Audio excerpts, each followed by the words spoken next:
எங்க முக்கிய பங்கு வந்தா தானே தெரியும். சும்மா உங்க பத்திரிகை ஊடகத்தையும் அப்படி போட்டு போட்டு அந்த என்ன ரேட்டு ஏறுது டிபிஆர் ரேட் ஆகிறதுக்காக அதை போட்டு போட்டு காட்டிட்டு இருக்கிறீங்க. என்னங்க இருக்குது, என்ன பண்ணாங்க சொல்லுங்க பார்க்கலாம். இந்த ஆட்சி இப்ப நான் இவ்வளவு சொன்னேன். இன்னைக்கு அதிமுக பொன்விழா கண்ட கட்சி, 31 ஆண்டுகளும் தமிழகத்தில் ஆட்சி புரிந்த கட்சி. மத்திய அரசிலிருந்து மாநில அரசு என்னென்ன திட்டங்களை கொண்டு வந்து நிறைவேற்றி அதன் மூலமாக தமிழகம் எந்த அளவுக்கு உயர்ந்திருக்கு நாங்க பளிச்சுன்னு சொல்றோம். அதெல்லாம் சொல்ல முடியும், சொல்லுங்க என்னன்னு சொல்லுங்க பார்க்கலாம். என்ன சொல்லல, கூட்டம் ரசிகர் கூட்டம் வரத்தான் செய்யும். ஒரு அவர் வந்து சிறந்த நடிகர், அது எந்த மாற்று கருத்தும் கிடையாது. ஆனா சிறந்த அரசியல்வாதி நாங்க தான், மக்களுக்கு சேவை செய்தோம்னா நாங்க தான் இது வரைக்கும் மக்களுக்கு குரல் கொடுத்துட்டு இருக்கிறோம். இந்த ஆட்சி எழுத்து கூட பேச முடியல, அது வரைக்கும் திரைப்படத்தில் நடிச்சுட்டு தான் இருந்தாரு. இப்பதான் வெளியில் வந்திருக்கிறாரு. நான் வந்து இந்த பொதுநாளுக்கு 1974 வந்தேன். 51 ஆண்டு காலம் ஆகிப்போச்சு. 51 ஆண்டு காலம் மக்களுடைய பிரச்சனையை நாங்கள் அணுவு நிதியா தெரிஞ்சிருக்கிறோம். ஒரு சாதாரண பிரச்சனைக்கே சாதாரண பிரச்சனை இல்லை, அது மிகப்பெரிய கடுமையான பிரச்சனை தான். அது தவறு, நான் சொன்ன வார்த்தை. இன்றைக்கு 41 உயிர்கள் இழந்து விட்டோம்.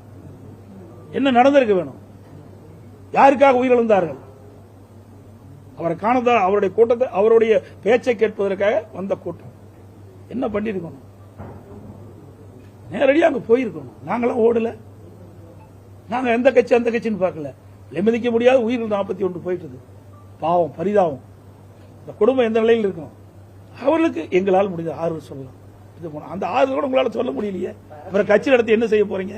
இதே அம்மா இருந்தது. அம்மா இருக்கும்போது சுனாமி வந்தது, அதிகாரிகள் எச்சரிச்சாங்க. அதையும் மீறி கடலுக்கு போய் பார்த்தாங்களா இல்லையா? உடனே ஓடோடி பார்த்தாங்களா இல்லையா?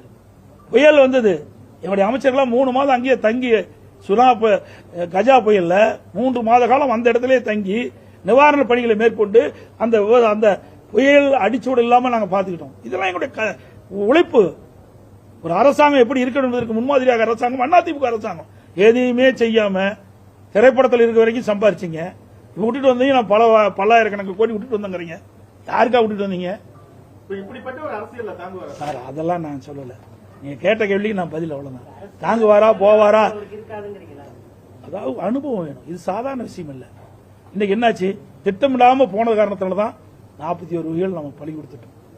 சாதாரண விஷயம் இல்லைங்க. 41 குடும்பம் இன்னைக்கு அனாதி ஆயிட்டு இல்ல. ஆமா, இன்னைக்கு சார், அதாவது விளையும் பயிர் முளையிலே தெரியுமாங்க. நாம மக்களை இன்னைக்கு ஒரு ரசிகர் பட்டாலும் ஏறலாம இருப்பதற்காக எதை வேணாலும் பேசிட முடியாது.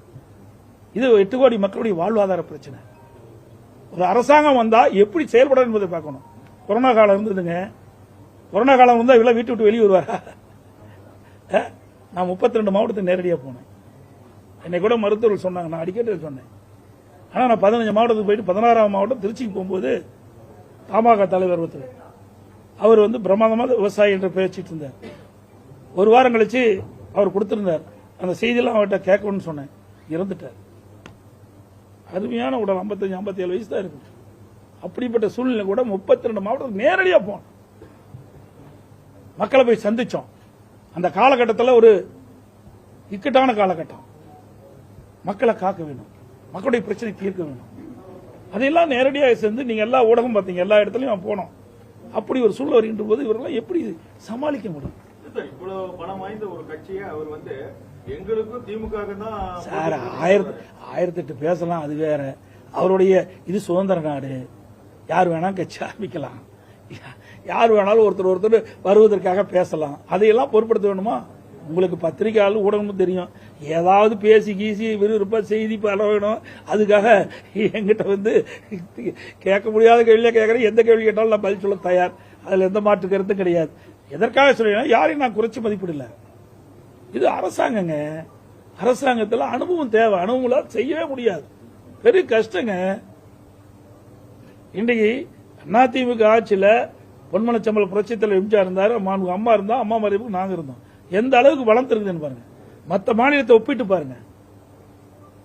இன்றைக்கு இவ்வளவு தூரம் வளர்ச்சி அடைவதற்கு காரணம் அனைத்து இந்திய அண்ணா திராவிட முன்னேற்ற கழகம் ஆட்சி இருந்த காரணத்துல தான். அதுதான் நாங்க தைரியமா சொல்றோம்.